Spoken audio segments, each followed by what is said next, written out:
Isang magandang morning. Sana nasa mabuti kayong kalagayan, guys. Ipapakita ko sa inyo ngayon ang aking munting subdivision. Yan. Ito po ay located sa Escaler, Magalang, Pampanga. Kung gusto nyo pong mag-invest, Ginagawa mo. pwede nyo po akong Ginagawa mo. i-PM. So, ang property po natin ay naglagay po tayo ng bakod, no? For security purposes at para nasa mabuting kalagayan ang ating mga bibili sa ating property, no? So, ito po, makikita nyo, may katabi tayong farm na Calamansi Farm. Ito po yung entrada, may swimming pool na dyan. Yan po, may mga building na. Malapit po tayo sa school, no? Ang school, siguro nasa 100 meters. Yan. Maganda po yung school dyan, elementary hanggang high school. Yan po ang bahayan ng barangay ng Escaler. Ginagawa mo. Nakikita niyo po, marami Ginagawa na mo. po dyan. Malawak na po ang komunidad. Yan. So, ito po yung daan papunta sa ating property. Yan po. Yan po ang daan papasok. So, yun po naunang bahay na yan. Dati po kapitan de barangay, no po. Yan. So, meron na po resort dyan. Yan po ang entrada. Yan po. Mahigit sa hektare yan, guys. Yan po, katabi natin ng Calamansi Farm. So, 100 pa lang po ang nagawa natin. To follow po yung 100, no, na gagawin natin. So, ito po, malamig po rito. Green na green po ang kapaligiran. May mga tanim na po dyan. Kung mahilig kayong mag-farm, no, bagay na bagay po sa inyo to.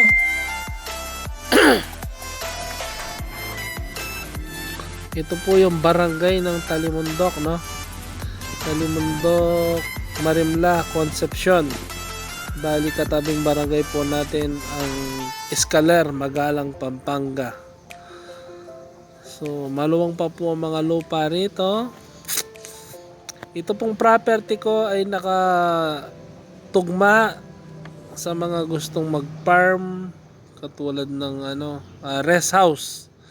Katulad ng resort, pwede rin po rito farming na yung lote gagawin yung mini farm. Tamnan nyo na kung ano-ano, vegetables yan. Retirement, pwede rin ito, no, sa mga gustong mag-retire. Ang kagandahan na po nito ay well secured po, no. Pinakuran po natin yung property. So, nakakatiyak po tayo na safe. Tsaka yung bakod po natin is nasa 10 feet, no.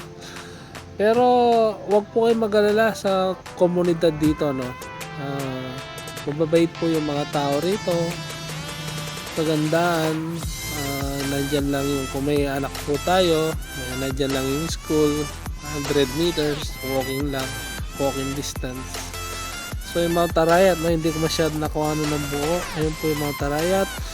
Ang ganda-ganda po ng view dyan. Yan. So, malaki na rin po ang barangay na to. Sumasakop po dito Escaler. Yan, ang kabuhayan po ng mga tao rito is bukid, no? Yan. So, ang isda rito is sagana pagka tag-ulan, no? Yung mga dalag, tilapia, tsaka gurami. Yan. Napakalaki po ng farm na Calamansi Farm na katabi natin, no? Yan. Ipo-focus natin, no? Kung hindi ako nagkakamali, halos nasa 3 hectares to. Yan. Ibaba po natin yung drone para kitang-kita na. Yan po yung pinaka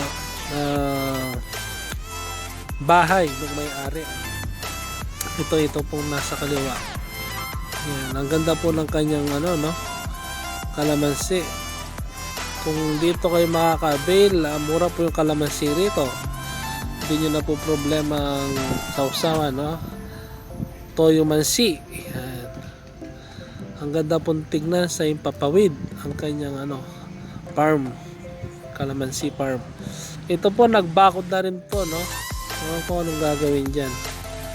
Yung baka resort o ano. So ganyan po kaganda yung ating property line. Kitang kita nyo naman, nakabakod lahat. Yan. Kagandahan dito sa umaga, kung gusto mo mag-jogging, no? Paggising mo, sementado na po yung daan. Lalagyan po rin natin ng drainage yan. Yan. So, maaliwalas po, no? Sa paningin, nakakatanggal ng stress. Yan, ang kapaligiran. At malamig po rito, no? Lalo na pagka madaling araw, sobra. Kahit hindi ka mag-aircon dito, presko, no? Yan. So, pinababa natin yung drone dyan. Yung daan po natin is 5 meters, no? Kasyang-kasya yung dalawang sasakyan. Yan. So, yan. Dumadaan po tayo sa tabi ng ano, wag naman sana mabangga, tabi ng malapit na lipat tayo ng konti. Yan, malapit na sa poste. Sayang naman yung drone natin. Yan. So ito po, ako po yung nandun sa tabi ng pader. Shoutout po pala kay Consyal, no? Consyal Leo de la Cruz. Pinasyalan po tayo kanina, no? Yan.